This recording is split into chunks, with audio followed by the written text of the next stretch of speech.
تلاوة تزدان بالتجويد. بسم الله الرحمن الرحيم نحمده ونصلي على رسوله الكريم أما بعد فأعوذ بالله من الشيطان الرجيم وَلَقَدْ آتَيْنَا مُوسَى الْكِتَابَ وَقَفَّيْنَا مِن بَعْدِهِ بِالرُّسُلِ وَآتَيْنَا عِيسَى ابْنَ مَرْيَمَ الْبَيِّنَاتِ وَأَيَّدْنَاهُ بِرُوحِ الْقُدُسِ أَفَكُلَّمَا جَاءَكُمْ رَسُولٌ بِمَا لَا تَهْوَىٰ أَنفُسُكُمُ اسْتَكْبَرْتُمْ فَفَرِيقًا كَذَّبْتُمْ وَفَرِيقًا تَقْتُلُونَ۔ اللہ رب العزت نے بنی اسرائیل پر جو انعامات کیے تھے ان انعامات کا بھی تذکرہ چل رہا ہے۔ چنانچہ فرمایا کہ تحقیق کے ہم نے موسیٰ کو کتاب دی، الکتاب معہود ہے، اور آتینا فرمایا ہے جملتاً واحدتاً دی تھی، ایک ساتھ۔ حضرت عبداللہ ابن عباس کی روایت میں یہ ہے کہ تورات جب نازل ہوئی تو اللہ تعالیٰ نے موسیٰ علیہ السلام کو اس کے اٹھانے کا حکم دیا، وہ نہیں اٹھا سکے تو اللہ نے اس کی ایک ایک آیت کے لیے ایک ایک فرشتہ بھیجا، وہ بھی نہیں اٹھا سکے تو اللہ نے ایک ایک حرف کے اوپر ایک ایک فرشتہ بھیجا، وہ نہیں اٹھا سکے تو پھر حق تعالی شانہ نے حضرت موسیٰ کے لیے اس کا تحمل خفیف کر دیا، آسان کر دیا، اس لیے اس کو مقام امتنان میں ذکر کرتے ہیں۔ اور ویسے بھی نفس کتاب کا دیا جانا بہت بڑا انعام ہے، اس لیے کہ کتاب دستور حیات ہوتی ہے، منشور حیات ہوتی ہے اور زندگی جینے کا طریقہ سکھاتی ہے۔ تو تحقیق کہ ہم نے موسیٰ کو تورات دی، اور دوسرا انعام یہ کیا کہ اور ہم نے ان کے بعد پے در پہ رسول بھیجے۔ قفینا قفا سے ہے، قفا گدی کو کہتے ہیں۔ حضرت موسیٰ اور عیسیٰ علیہ السلام کے درمیان ایک قول کے مطابق 70,000 انبیاء تھے، ایک قول کے مطابق 4,000، اور سب کے سب حضرت موسیٰ علیہ السلام کی شریعت پر عمل پیرا تھے، وہ مأمور تھے تورات پر عمل کرنے اور اس کی تبلیغ کے۔ وَقَفَّيْنَا مِن بَعْدِهِ بِالرُّسُلِ، قفینا کا ترجمہ کر رہے ہیں اتبعناہم، اور قفینا کیوں کہا، بعثنا کیوں نہیں کہا، اس کی طرف اشارہ کر رہے ہیں۔ رسولاً فی اثر رسول یا رسولاً فی اثر رسول، دونوں پڑھ سکتے ہیں کہ ایک کے بعد دوسرا رسول ہم بھیجتے رہے۔ پے در پہ جو میں نے ترجمہ کیا، اس سے یہ بھی سمجھ میں آتا ہے کہ ایک زمانے میں دو رسولوں کا اجتماع نہیں ہوا، اس لیے کہ اگر مراد رسل سے وقفینا من بعدہ بالرسل، رسل سے وہ رسل مراد ہوں خاص طور پر جن کو تبلیغ کا حکم دیا گیا تو ممکن ہے کہ صحیح ہو، لیکن اگر مطلق انبیاء ہوں تو پھر یہ بعید ہے، اس لیے کہ یہ بات معلوم ہے کہ انہوں نے ایک دن میں 70 نبیوں کو قتل کیا، لہذا کسی کا یہ دعویٰ کرنا کہ ایک زمانے میں 2 رسول کا اجتماع نہیں ہو سکتا، نہیں۔ ہاں، اگر لفظ رسول سے مراد خاص طور پر مأمور بالتبلیغ ہو شاید یہ قول ممکن القبول ہو، لیکن مطلق انبیاء مراد ہوں تو وہ تو ایک زمانے میں کئی ایک آئے۔ جناب نبی کریم صلی اللہ علیہ وسلم کا امتیاز یہ رہا کہ آپ کے زمانے میں اور آپ کے بعد نہ کوئی نبی آیا ہے اور نہ کوئی نبی آئے گا۔ وَآتَيْنَا عِيسَى ابْنَ مَرْيَمَ الْبَيِّنَاتِ، اس سے پہلے جو فرمایا نا کہ وَقَفَّيْنَا مِن بَعْدِهِ بِالرُّسُلِ، وہ دوسری جگہ سورہ مومنون میں بھی آیا، ثُمَّ أَرْسَلْنَا رُسُلَنَا تَتْرَى۔ اب عطف الخاص علی العام کے قبیل کی بات بتلائی کہ اور ہم نے عیسیٰ ابن مریم کو بہت سے معجزات عنایت فرمائے۔ البینات ای المعجزات، معجزے کے ذریعے کوئی بھی چیز بین ہو جاتی ہے، ظاہر ہو جاتی ہے، اس لیے عیسیٰ کا معنی سریانی زبان میں مبارک اور مریم کا معنی خادم ہوتا ہے، حضرت مریم چونکہ خادمہ بیت المقدس تھی، باعتبار ان کی نظر مانے جانے کے، حقیقت میں نہیں لیکن ان کی نظر یہی مانی گئی تھی ان کی والدہ محترمہ نے، اور عیسیٰ کا معنی مبارک ہوتا ہے، تو ہم نے عیسیٰ ابن مریم کو کئی ایک معجزات دیے، المعجزات، مثلا کاحیاء الموتى و ابراء الاکمہ والابرص۔ اصل میں اس کی وجہ علامہ ابن کثیر علیہ الرحمہ نے یہ لکھی ہے کہ اللہ تعالیٰ ہر نبی کے دور میں جس چیز کا چرچا ہوتا ہے، شہرت ہوتی ہے، اس کے اعتبار سے اس کو معجزہ عنایت فرماتے ہیں۔ حضرت موسیٰ علیہ السلام کے دور میں فن سحر عروج پر تھا، تو اس سحر کا مقابلہ کرنے کے لیے مشاکلتاً سحر جیسا معجزہ عنایت فرمایا۔ حضرت عیسیٰ کے زمانے میں فن طب عروج پر تھا، ڈاکٹری کا فن، تو اس ڈاکٹری کا مقابلہ کرنے کے لیے حضرت عیسیٰ کو ایسے امراض کی شفا دینے کا اختیار دیا گیا من جانب اللہ، اس لیے کہ ہر جگہ بِإِذْنِ اللہ بِإِذْنِ اللہ آیا ہے کہ بڑے بڑے اطباء اس میں تحیر میں تھے، حیران تھے، تو ہم نے موسیٰ کو ایسے معجزات دیے، مردوں کو زندہ کرنا، مادرزاد نابینا کو اور کوڑی کو اچھا کرنا، جیسے کہ تیسرے پارے میں بھی آیا، اور اسی طریقے سے دوسرے پاروں میں بھی اس کا تذکرہ ہے کہ وَأُحْيِي الْمَوْتَى بِإِذْنِ اللَّهِ وَأُبْرِئُ الْأَكْمَحَ وَالْأَبْرَصَ وَأُحْيِي الْمَوْتَى بِإِذْنِ اللَّهِ، اور آتینہ ہے، پتہ چلا کہ یہ موسیٰ علیہ السلام کی ذاتی صفت اور ذاتی کمال نہیں تھا، بلکہ وہ من جانب اللہ عنایت کیا ہوا تھا۔ خاص طور پر فرمایا کہ ہم نے عیسیٰ ابن مریم کی وَأَيَّدْنَاهُ بِرُوحِ الْقُدُسِ، ان کی مدد کی، ہم نے ان کو طاقت بخشی روح القدس کے ذریعے، ہم نے ان کو طاقت بخشی، رحم مادر میں نفخ روح کے ذریعے ان کو ہم نے طاقت بخشی، ولادت کے وقت مس شیطانی سے حفاظت کے وقت بھی ہم نے روح القدس کے ذریعے حفاظت کی، ساری عمر یہودی دشمنوں کے حملوں سے حفاظت کے لیے بھی روح القدس سے ان کی مدد کی، شہید کرنے کی کوشش ہوئی تو زندہ آسمان پر اٹھا لیا، یہ بھی ہم نے روح القدس کے ذریعے ان کی مدد فرمائی۔ یہ روح القدس اصل میں الروح القدس ہے، الروح المقدسۃ، اس لیے کہہ رہے ہیں من اضافت الموصوف الی الصفت، روح موصوف ہے، القدس صفت ہے، قدس بھی معنی پاکیزہ، اور روح القدس کہتے ہیں حضرت جبرائیل علیہ السلام کو، شعر میں آیا هو جبریل امین اللہ فینا وروح القدس لیس لہ کفاء، حضرت حسان کے شعر میں ہے، اسی لیے کہہ رہے ہیں دیکھو کہ موصوف صفت کس طرح بنے گا، ای الروح المقدسۃ، پھر سوال ہے روح القدس سے مراد کون، کہا جبرائیل، پھر سوال ہے کہ ان کو قدس کیوں کہتے ہیں، عبارت حل کروا رہا ہوں کہ انہیں قدس کیوں کہتے ہیں، جواب دیا لطہارتہ، ٹکڑے ٹکڑے کر کے عبارت پڑھو، ان کو قدس کہتے ہیں اس لیے کہ قدس کا معنی ہوتا ہے پاک، تو چونکہ حضرت جبرائیل علیہ السلام بالکل پاکیزہ ہے، اس لیے انہیں روح القدس کہا جاتا ہے۔ پھر سوال ہو رہا تھا ایدناہ کی شکل کیا تھی، روح القدس یعنی جبرائیل امین کے ذریعے حضرت عیسیٰ کی تائید اور مدد کیسے کی گئی، تو جواب دیا یسیر معہ حیث سار، حضرت جبرائیل علیہ السلام چلتے تھے ان کے ساتھ جہاں بھی وہ چلتے تھے۔ حضرت جبرائیل علیہ السلام کو روح کہنے کی ایک وجہ یہ بھی ہے کہ روح جسم نورانی ہے جس کے ذریعے حیات ابدان وابستہ ہے، اور جبرائیل جسم نورانی ہے جس کے ذریعے حیات قلوب وابستہ ہے، تو جبرائیل علیہ السلام ہر وقت حضرت عیسیٰ علیہ السلام کے ساتھ چلتے تھے۔ فلم تستقیموا، اتنے سارے انعامات کے باوجود بھی تم نہیں سدھرے، کیوں؟ تمہاری سرشت میں یہ بات پڑی ہوئی ہے، وہ یہ کہ میٹھا میٹھا ہپ ہپ، کڑوا کڑوا تھو تھو،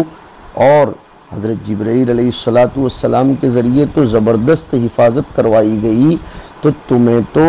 اس کا احسان ماننا چاہیے بچپن سے لے کر بڑھاپے تک، یعنی بڑی عمر تک۔ اور جیسے میں نے ذکر کیا کہ ہر موقع پر جبرائیل کے ذریعے حفاظت ہوئی، پھر بھی تم نہیں سدھرے۔ افکلما جاءکم رسول بما لا تہوی، ہوی یہوی بمعنی تحب، فاجعل افئدۃ من الناس تہوی الیہم هوى الأحبة منه في سودائه، یاد رکھو اس کو۔ تو بما لا تہوی انفسکم، اور ماں کا بیان من الحق استکبرتم، سینتا طلب کے لیے نہیں ہے، اس لیے کہا تکبرتم عن اتباعہ۔ جب جب تمہارے پاس رسول ایسی چیز لے کر آیا جن کو تم پسند نہیں کرتے تھے تو تم نے اعراض کیا، یعنی جب بھی کوئی رسول تمہاری طبیعتوں کے خلاف کوئی بات لے کر آیا تو تم نے اس سے اعراض کیا، اس کی پیروی نہیں کی۔ یہ استکبرتم جواب کلما، کلما حرف شرط ہے، جب جب رسول لے کر آیا تب تب تم نے استکبار کیا، اعراض کیا۔ وہو محل الاستفہام، اور استکبرتم یہی محل استفہام ہے، نہ یہ کہ اللہ یہ پوچھنا چاہتا ہے کہ کیا رسول ایسی چیز لے کر آیا، نہیں، اللہ تعالیٰ یہ فرمانا چاہتے ہیں کہ میں خبر دے رہا ہوں کہ جب جب رسول ایسی چیز لے کر آئے تب تب کیا تم نے استکبار کیا؟ اب تم کہو گے حضرت ابھی آپ نے بولا میں خبر دے رہا ہوں، اصل میں یہ استفہام اپنے معنی میں نہیں ہے بلکہ استفہام توبیخی ہے، کہ تمہیں شرم نہیں آتی کہ جب جب بھی تمہاری طبیعتوں کے خلاف رسول کوئی چیز لے کر آئے تو تم نے استکبار کیا۔ اس سے سمجھ میں آیا کہ اپنی من بھائی تقریروں کو پسند کرنا، اپنے من بھائی مفتیوں کی طرف مائل ہونا، اپنی طبیعت کو شریعت کے تابع کرنے کے بجائے شریعت کو طبیعت کے تابع کرنا، یہ بنی اسرائیل کی سرشت اور ان کی طبیعت ہے اور ان کی عادت ہے، نعوذ باللہ۔ اسی لیے حضرت اقدس مدنی نور اللہ مرقدہ سے کسی نے پوچھا تھا کہ تصوف کسے کہتے ہیں؟ حضرت نے فرمایا تھا طبیعت کو شریعت کے تابع کر لینے کا نام تصوف ہے، لیکن ہمارا حال اس آیت جیسا ہے کہ بما لا تہوی انفسکم استکبرتم، جو چیزیں ہمیں پسند نہیں آتی ہم اس کو قبول نہیں کرتے، اس سے ہمیں بچنا چاہیے۔ ہمیں ذاق طعم الایمان من رضی باللہ ربا الی آخر الحدیث میں سے بننا چاہیے۔ ففریقا منہم کذبتم، یہ فریقاً ہے نا، اور فریق کسی مجموعے سے نکلتا ہے، اس لیے فرمایا ان نبیوں میں سے ایک جماعت کو تو تم نے جھٹلایا۔ کون سے نبی جو اوپر آیا نا وقفینا من بعدہ بالرسل، اور کلما جاءکم رسول، تو جب جب کوئی رسول آیا تو ایک جماعت کو تو تم نے جھٹلایا، کا عیسیٰ، جیسے حضرت عیسیٰ علیہ السلام وغیرہ، وفریقاً تقتلون، اور ایک جماعت کو تم قتل کرتے ہو۔ لفظی طور پر سوال پیدا ہوتا ہے کہ ففریقا منہم کذبتم، تو وفریقاً قتلتم آنا چاہیے، پھر تقتلون کیسے آیا؟ اور یہ تو حرکت وہ کر چکے، پھر اس کو مضارع سے کیوں تعبیر کیا جا رہا ہے؟ جواب دیا المضارع لحکایت الحال الماضیہ، بلاغت میں تم نے پڑھا ہے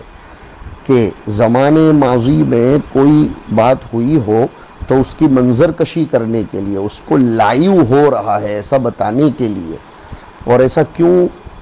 کیوں، اس کی وجہ کیا؟ اس لیے کہ کچھ حوادث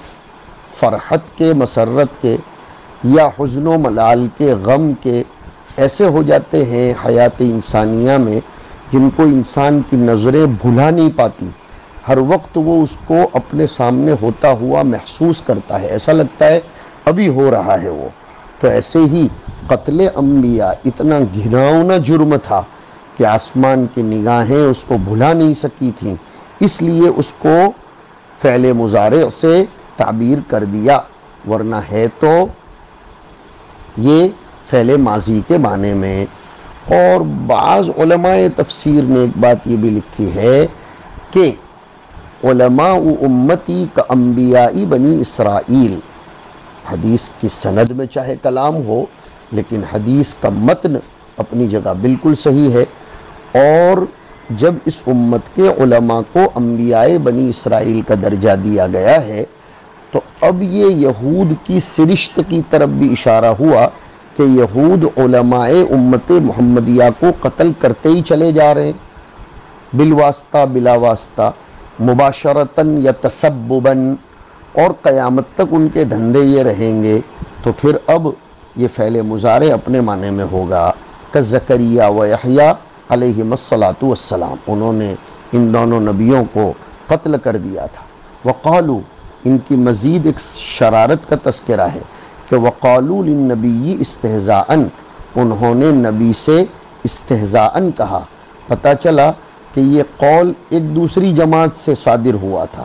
وہ کون جماعت ہے؟ وہ جو حضور کے زمانے میں معاصر تھے، حضور کے زمانے میں موجود تھے، انہوں نے نبی کریم صلی اللہ علیہ وسلم سے برسبیل مذاق یہ کہا تھا، نہ کہ برسبیل معذرت، نہ کہ برسبیل حقیقت، بلکہ برسبیل مذاق کہا تھا کہ قلوبنا غلف، ہمارے دل تو غلاف چڑھے ہوئے ہیں، ہمارے دل تو ڈھکن ہیں۔ دونوں ترجمے ہوں گے۔ غلف اغلف کی جمع ہے، اصل میں تھا غلف، جیسے حمر احمر کی جمع ہے، صفر یہ اصفر کی جمع ہے۔ اغلف وہ چیز جو کسی غلاف میں محفوظ اور مستور ہو، اس کو اغلف کہتے ہیں۔ اس کو اس آیت سے سمجھو کہ وقالوا قلوبنا فی اکنۃ مما تدعونا الیہ، دیکھو غلاف کو اکنۃ سے تعبیر کیا، قلوبنا فی اکنۃ مما تدعونا الیہ۔ یا تو پھر یہ کہو کہ یہ غلف غلاف کی جمع ہے، جیسے کتب کتاب کی جمع ہے، تو اب معنی یہ ہوں گے کہ ہمارے دل علم کے غلاف اور برتن ہیں جن میں ہر قسم کا علم بھرا ہے، تمہارے علم کی کوئی ضرورت نہیں ہے۔ دونوں معنی پر اس کو محمول کر سکتے ہیں۔ مسند احمد میں حضرت ابو سعید خدری کے حوالے سے ایک روایت آئی، نبی کریم صلی اللہ علیہ وسلم نے ارشاد فرمایا قلوب 4 قسم کے ہوتے ہیں۔ ایک تو قلب اجرد، جس میں چراغ ٹمٹماتا رہتا ہے، ایک قلب اغلف جس کے غلاف کو باندھ دیا گیا ہو، ایک قلب منکوس، میم نون چھوٹا کاف واو سین، اور ایک قلب مصفح، میم صاد فا ہا۔ حضور نے خود تشریح فرمائی کہ قلب اجرد مومن کا قلب ہے اور اس میں اس کا چراغ، اس کا نور ایمانی ہے، اور قلب اغلف کافر کا قلب ہے، اور قلب منکوس منافق کا قلب ہے کہ وہ ٹیڑھا ہو گیا، اس نے پہلے پہچانا سمجھا پھر انکار کیا، اور قلب مصفح وہ قلب ہے جس میں ایمان بھی ہو نفاق بھی ہو۔ جب ایمان کا غلبہ ہوتا ہے تو پھر وہ سبزے کی طرح ہوتا ہے جس کو پاکیزہ پانی زیادہ اگاتا ہے، اور نفاق کا جب غلبہ ہوتا ہے تو پھر وہ پھوڑے کی طرح ہوتا ہے جس کو پیپ موٹا کر دیتا ہے۔ جو مادہ دوسرے پر غالب آ جاتا ہے اس کے اعتبار سے اس کا حال ہوتا ہے۔ اللہ رب العزت ہمارے قلب کو قلب اجرت بنائے۔ تو انہوں نے نبی سے اس طرح مذاقاً کہہ دیا تھا، جیسے آج کل بہت سے لوگ کہتے ہیں مولانا رہنے دیجیے ہم کو سب کچھ معلوم ہے۔ تو یہ ایسا ہی اسلوب ہے کہ ہمارے دلوں میں علم بھرا ہوا ہے، یا دوسرا معنی غلاف میں محفوظ اور مستور ہیں، تمہاری باتیں ہمارے دل میں جائیں گی ہی نہیں۔ دونوں قول میں نے لیے، ای مغشات باغطیۃ، یہ تو ایک ہی قول لیتے ہیں، انہوں نے پہلے ہی کہا تھا ہمارے دلوں پر ڈھکن پڑے ہوئے ہیں۔ فلا تعی وعی، یعنی فلا تعی قلوبنا ما تقول، ہمارے دل یاد نہیں رکھ سکتے، ہمارے دلوں میں آ نہیں سکتی وہ چیز جو آپ کہتے ہیں۔ قال تعالی، اللہ نے فرمایا کہ ان کی یہ بات غلط ہے کہ ان کے دلوں کے اوپر ڈھکن پڑے ہیں، نہیں، اصل میں ابتدا ان کی طرف سے ہوئی تھی تو ہم نے سلب توفیق کر لی۔ اس کو اس آیت سے لاؤ، بل طبع اللہ علیہا بکفرہم، تو یہاں پر بھی یہ آیا بل لعنہم اللہ بکفرہم۔ جیسے مدرسہ کسی کو وظیفہ دیتا ہو مگر وہ طالب علم نمازیں نہ پڑھے، پابندی نہ کرے، تعلیم کی تربیت کے اصول کی پابندی نہ کرے، تو اس کا وظیفہ حسم کر دیا جاتا ہے، قطع کر دیا جاتا ہے۔ تو یہ قطع بھلے انتظامیہ نے کیا، لیکن طالب علم کی شرارتوں نے انتظامیہ کو آمادہ کیا کہ وہ اس کے وظیفے کو قطع کرے۔ اسی کو ہمارے حضرت الاستاذ سید ذوالفقار صاحب رحمۃ اللہ علیہ فرمایا کرتے تھے، قانون بنتے نہیں بنوائے جاتے ہیں۔ تو یہاں یہ سوال نہیں ہونا چاہیے کہ جب ان کے قلوب غلف تھے تو پھر ان کی پکڑ کیسی، اس لیے کہ لعنہم اللہ بکفرہم۔ جی اس طریقے کی باتیں چھٹے پارے میں بھی اللہ نے فرمائی ہیں کہ ان کی طرف سے تعدی ہوئی تو پھر ہم نے سلب توفیق کر لیا۔ بل للاضراب، بلکہ حقیقت یہ ہے کہ لعنہم اللہ ابعدہم عن رحمتہ، لعنت کا معنی ہوتا ہے رحمت سے دور کرنا، وخذلہم عن القبول، اور قبول کرنے سے ان کو پیچھے رکھا، ناکام رکھا، بکفرہم، ان کے کفر کی وجہ سے۔ ایسا نہیں ہے کہ ان کے دلوں میں سمجھنے کی طاقت نہیں تھی ورنہ وہ غیر مکلف ہوں گے۔ وَلَيْسَ عَدَمُ قَبُولِهِمْ لِخَلَلٍ فِي قُلُوبِهِمْ،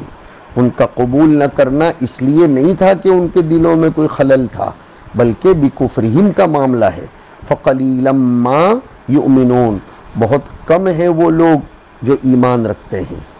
ایک آیت میں یہ بھی آیا فَأَصَمَّهُمْ وَأَعْمَى أَبْصَارُهُمْ، تو بہت کم ہے جو ایمان رکھتے ہیں۔ قلیلاً، یا تو ایماناً قلیلاً یؤمنون، یا باعتبار افراد کی قلت کی طرف اشارہ ہے کہ بہت کم لوگ ایمان رکھتے ہیں، یا قلیلاً زمناً کی صفت ہے کہ تھوڑی دیر کے لیے ایمان لاتے ہیں جب محمد کی مجلس میں آتے ہیں، یا زمناً قلیلاً کا مطلب وہ ہے تیسرے پارے سے لاؤ، وقالت طائفة من اہل الكتاب آمنوا بالذی انزل علی الذین آمنوا وجہ النہار واکفروا آخرہ۔ قلیلا ما، قلیلاً کی تنوین تو دلالت کرتی ہی ہے قلت پر، تو پھر ماں کیوں آیا؟ اس لیے کہ ماں بھی نکرہ ہے، کا ما زائدۃ لتأکید القلہ، یہ ما زائدہ ہے قلت کی تاکید پیدا کرنے کے لیے۔ ای ایمانہم قلیل جداً، یہ جداً وہ ماں کی وجہ سے۔ انہوں نے بہت سے اقوال میں سے ایک ہی قول لیا کہ یہاں قلت باعتبار ایمان کے ہے، کہ وہ بہت کم ان کا ایمان ہے۔ ایک قول یہ بھی ہے مؤمن بہی کے اعتبار سے قلت ہے کہ کم ہی چیزوں پر وہ ایمان رکھتے ہیں۔ اللہ تعالی ہمیں حقیقت ایمان نصیب فرمائے۔ صلی اللہ وسلم علی